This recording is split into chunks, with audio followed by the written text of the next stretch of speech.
Friends, this is a channel about real life. No sugarcoating, no lies, only men's stories full of struggle, betrayal, and loss. It's about those who life knocked down, but who still found the strength to rise and keep going. If you seek honesty, strength, and inspiration, you're in the right place. The mountains were silent that morning. Wrapped in a veil of white snow fell slowly, layer after layer, turning the world into something both beautiful and cruel. The wind was sharp, like knives slicing across skin, and the air was so thin that every breath felt stolen rather than earned for most. This place was a prison, a cage of ice, but for him, the man who carried both sorrow and fire in his chest, the mountains had become something more, a stage where his fate would be decided. His name was Ethan, though few now called him that. In his village, in the valley far below, they whispered other names: traitor, liar, coward, words that were heavier than any snowstorm, words that cut deeper than frost. He had once been celebrated, once carried the respect of men and the admiration of women. His family had believed in him, his friends had followed him, but that was before the day of betrayal. It had not been his crime. That truth was the fire that burned in his soul. He had been accused of something he did not do, of abandoning his men in the mountains, of leaving them to die when the storm struck. The bodies had never been found. Only whispers carried down with the avalanche. He alone survived that survival. Instead of proof of strength, became a curse. He must have run, he must have chosen himself over them, they said, and once the rumor had spread, nothing could erase it. The memory haunted him like the icy wind. He could still hear the screams of his companions swallowed by the storm, still see the desperate flashes of their torches before the snow buried them forever. He had fought, he had shouted, he had dug until his hands bled, but the mountain was stronger. And yet when he returned alone, battered and half dead, no one saw his fight. They saw only the emptiness behind him, and in that emptiness, they painted him guilty. Now Ethan walked alone, far from the valley, deeper into the wild ranges where no man dared build his home. Each step crunched against the endless ice. Each night, he built a fire with trembling hands. Watching the sparks rise against the black sky, he lived in exile, not by chains or bars, but by shame and injustice. But exile does not break every man some reforges. In those long nights, Ethan thought not only of the betrayal, but of what it meant. He thought of the life he had lost, his wife's warm smile, his son's laughter, the feeling of being trusted, all of it gone, not by his mistake, but by the weight of false judgment. He could let it kill him, or he could climb higher, walk deeper, and find a truth that no lie could bury. The mountains had taken his friends, but they also hid his answers somewhere beyond these ridges. There were places even the villagers did not know, ruins of old travelers, forgotten paths, maybe even the remains of the men he was accused of abandoning. Ethan felt it like a pull in his chest. If he could find proof, if he could uncover the truth hidden beneath the snow, he could return not as a beggar, but as a man reborn. Days turned to weeks, his body hardened, his beard grew long, and the frost no longer pierced him as it once had hunger gnawed at him. But he learned to snare what little life moved in that frozen wasteland. Thirst nearly killed him, but he found ways to melt snow, to catch the water dripping from icicles. Slowly, painfully, he was becoming something else. Not the villager they spat upon, not the leader they had once praised, but a survivor. And then, one night, beneath a sky torn with northern lights, he saw it far away, half buried in the snow. A shadow of wood and stone. It was not natural, it was not a tree, not a rock, it was something built by men. Long ago, his heart pounded as he trudged closer, his legs heavy as lead. When he reached it, he realized it was the remnants of a cabin, its roof caved in, its walls blackened with the scars of fire. Inside, among the ruins, he found bones, not fresh, not his companions, but ancient travelers who had died long before him. On the wall, faintly preserved under ice, were carvings, strange symbols, like maps of mountains no villager had ever drawn. He traced them with numb fingers, and though he could not yet understand, he knew this. He was not the first to be tested by these peaks, and he would not be the last. That night, as the aurora danced. Ethan swore to himself that he would uncover the truth of both the mountain and his past. He would not die a traitor. He would rise as a man who faced the storm and proved himself stronger. The wind howled outside the ruined cabin, but Ethan no longer feared it for the first time in months. He felt not like a man running from shame, but a man chasing destiny. The next morning, the storm had eased, but the mountains still seemed alive with whispers that only Ethan could hear. Every ridge held a secret, every shadow seemed to watch him, as if the world itself were judging his steps. He packed what little food remained in his bag, slung over one shoulder, and began to climb higher, following the faint trail of footprints in the snow. He did not know whose they were, or whether they had been made yesterday or decades ago, but instinct told him that they were connected to what he had been searching for since the moment the mountains had claimed his friends. Hours passed, and the sun rose pale and weak over the peaks, turning the snow into a blinding white. See, Ethan's eyes burned from the reflection, and yet he could not stop. The wind whipped his face and drove ice into his bones. Yet he welcomed it, for it reminded him that he was alive, that he could still feel, and that survival required not just strength but endurance. He thought of Sarah and the children he had once held close before the storm and betrayal had severed those bonds. They were memories, now flickers of warmth in a frozen world. But even memories had power. They pushed him forward into the unknown. By midday, he stumbled upon an old trail hidden beneath a ridge. The snow had almost erased it completely, but the faint marks of human passage were still visible. He followed the trail and found an abandoned cabin half buried in ice. The door hung crooked from its hinges, and the windows were darked over with frost. Yet from somewhere within it seemed to exude a warmth, a flicker of something alive. He hesitated, the lessons of caution drilled into him from years in the wild, warning him not to enter yet. Something deeper than fear pulled him forward, the voice of destiny. He told himself, the voice of what had been denied to him. Inside the cabin, it was darker than he expected, yet the smell of charred wood and old smoke clung to the air. As he stepped across the threshold, his boots left faint prints in the dust. He ran his hand over the walls and discovered old etchings, lines, and symbols that told stories, long forgotten travelers lost to the mountain, legends of creatures that prowled beneath the snow, the whispers of men who had disappeared without a trace. Each symbol seemed to vibrate with a hidden energy. Ethan felt it pressing into his mind, making his head swim and his heart race. He sat down on the broken floorboards, trying to catch his breath, yet sleep refused him, even as exhaustion threatened to take him. Hours became days inside the cabin. He survived on what he could salvage from broken crates and melting snow. He explored every corner, finding old journals, maps, and fragments of lives left behind. He pieced together stories of other men who had come seeking fortune, glory, or refuge, only to vanish into the same storm that had claimed his friends. These men had left warnings carved into walls and scribbled in books. Ethan read each word, absorbing the fear and determination of those who had tried before him. He began to understand that the mountains were testing more than body. They tested mind, courage, and conviction. He began marking his own notes on the walls, making plans for the path ahead, understanding that he could not simply survive. He had to confront the truths buried beneath the ice.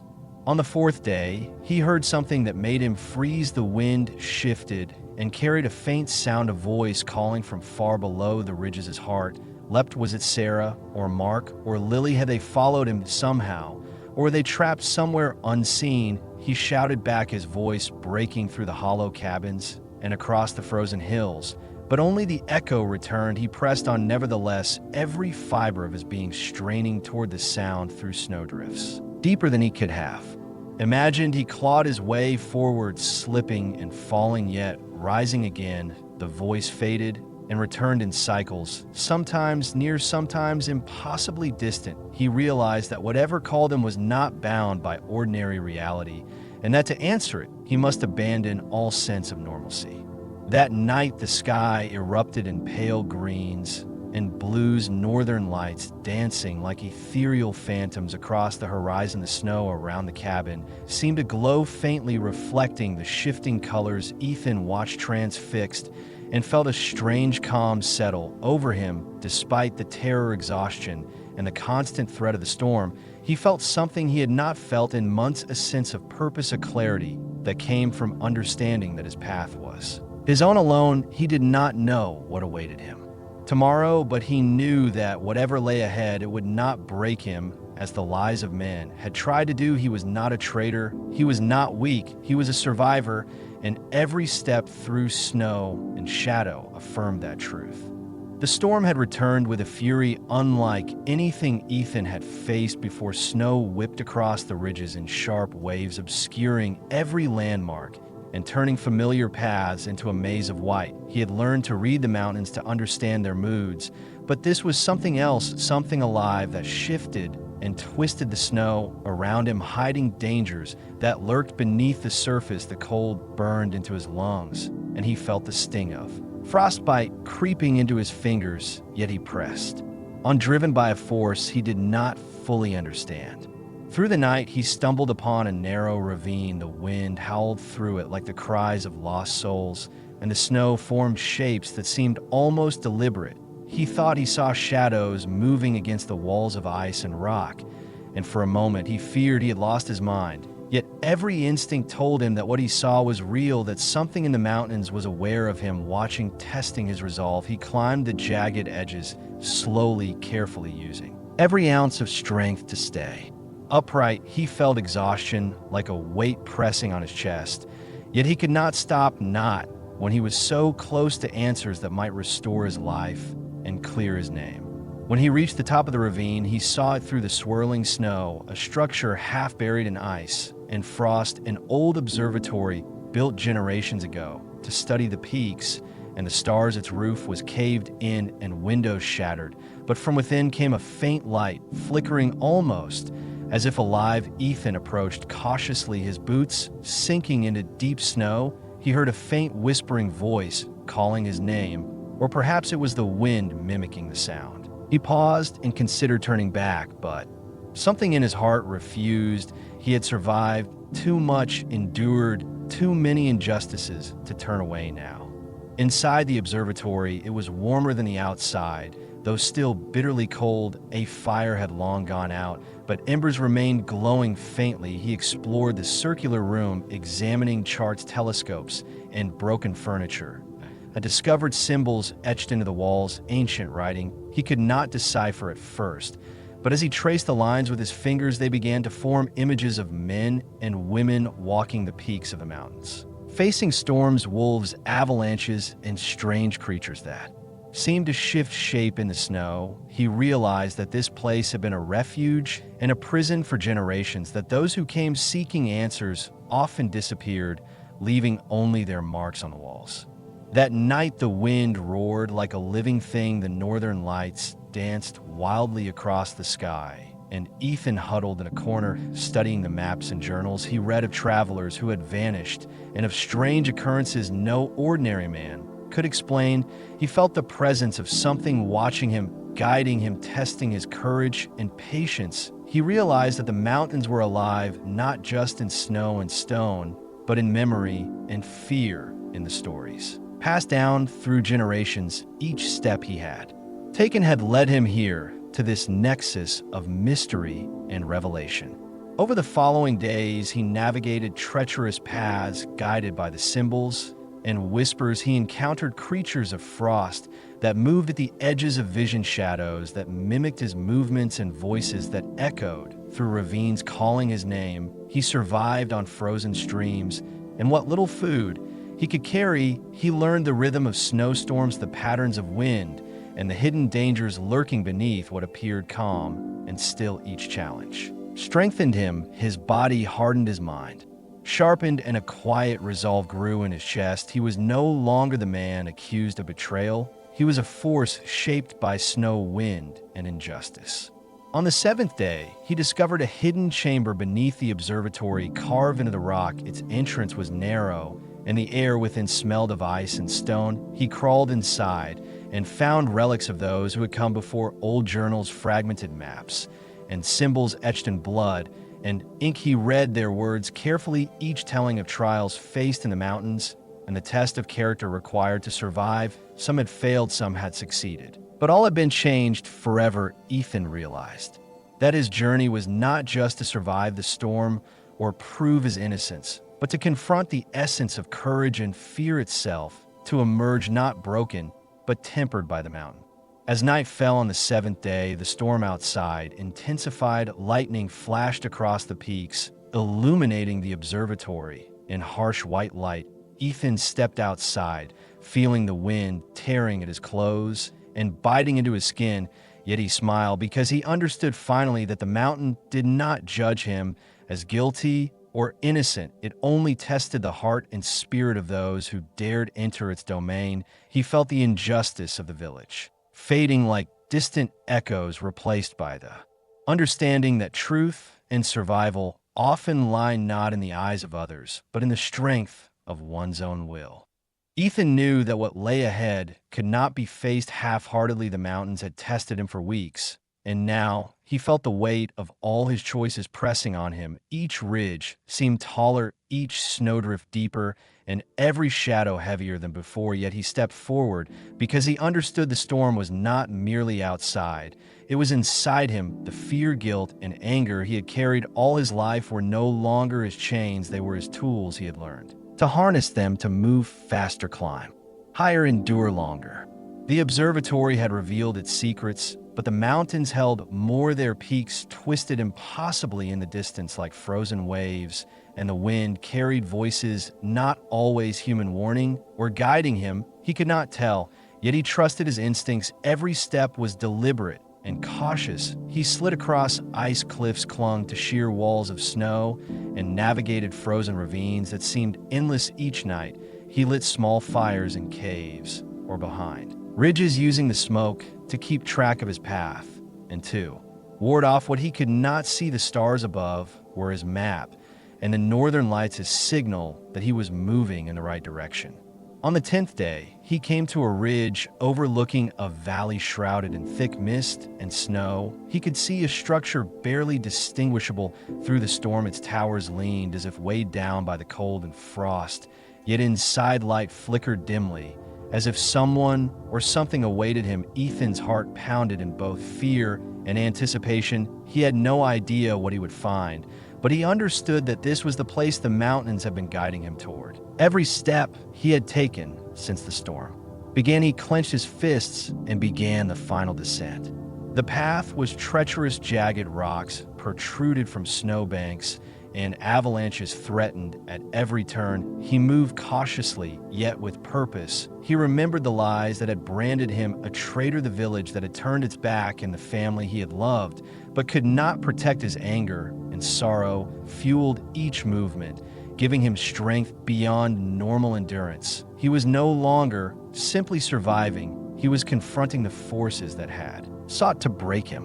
When he arrived at the base of the valley, he saw them, the shadows of figures moving between the broken walls of an ancient fortress half buried in snow. They were taller than men, their shapes flickering and unnatural, and yet he sensed a humanity twisted by time and ice. As he approached the gates, he heard whispers calling his name, beckoning him inside. He hesitated only a moment before stepping into the light of the flickering torches, and the shadows within shifted closer. Inside the fortress, Ethan felt a presence that pressed against his mind like the storm pressed against his body. The air was thick with anticipation, and something unearthly watched him from the corners. He moved forward, guided by instinct and memory of the voices that had haunted him since the disappearance of his companions. His steps echoed against stone walls and through corridors littered with relics of travelers lost and forgotten. The shadows shifted and whispered secrets that only he could hear, testing his courage and the truth of his own heart. Hours passed like days as Ethan navigated the fortress, its hidden chambers and icy halls. He encountered trials designed to measure his resolve. His fear confronted him as illusions of his family lost, his friends frozen and screaming in the cold. Each challenge pushed him to his limits, and beyond. Yet he endured. The mountain had not abandoned him.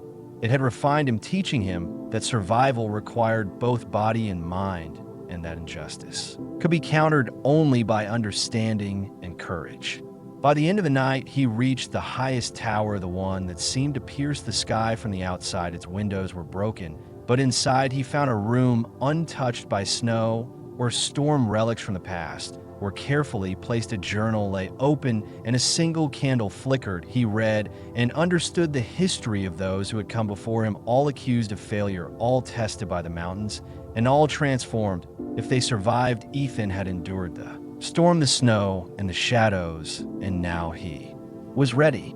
Ethan sat in the highest chamber of the fortress, watching the northern lights twist across the sky. The cold outside was absolute, but here he felt a strange warmth, a calm that came from understanding. He traced the ancient journal with trembling fingers, reading stories of those who had survived the trials and those who had failed. Some had perished, succumbing to fear. Others had been lost to the illusions the mountains conjured.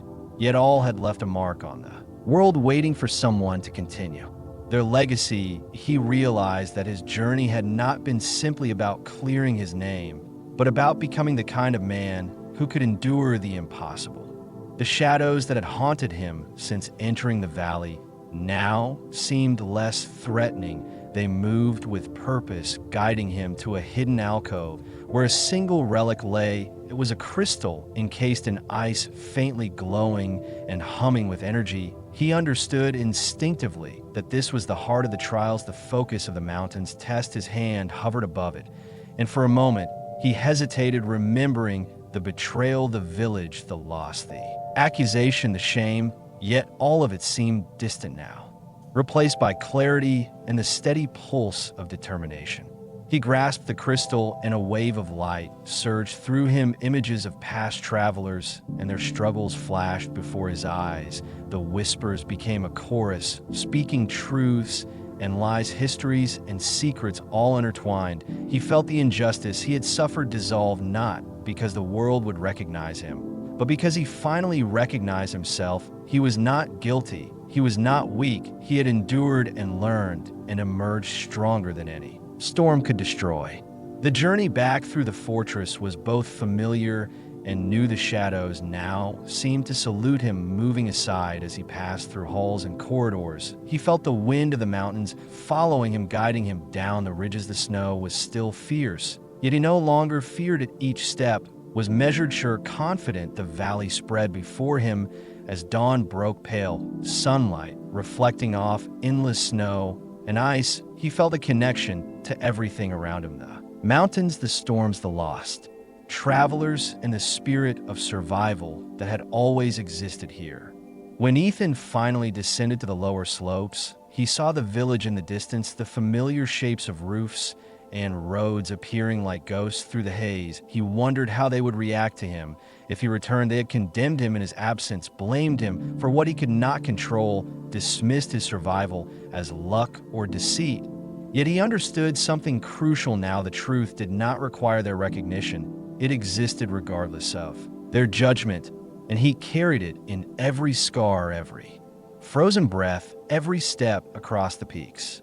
Back in his home, he saw Sarah, Mark, and Lily waiting, unsure, fearful, yet hopeful. Ethan embraced them tightly, feeling the warmth of family. His heart swelled, not with vengeance, but with understanding. He had survived the mountains, confronted the lies, endured the storms, and returned stronger, wiser, and unbroken. He had discovered that the world might not always believe or reward justice, but the mountains had taught him that true courage and resilience were measured not by others, but by oneself.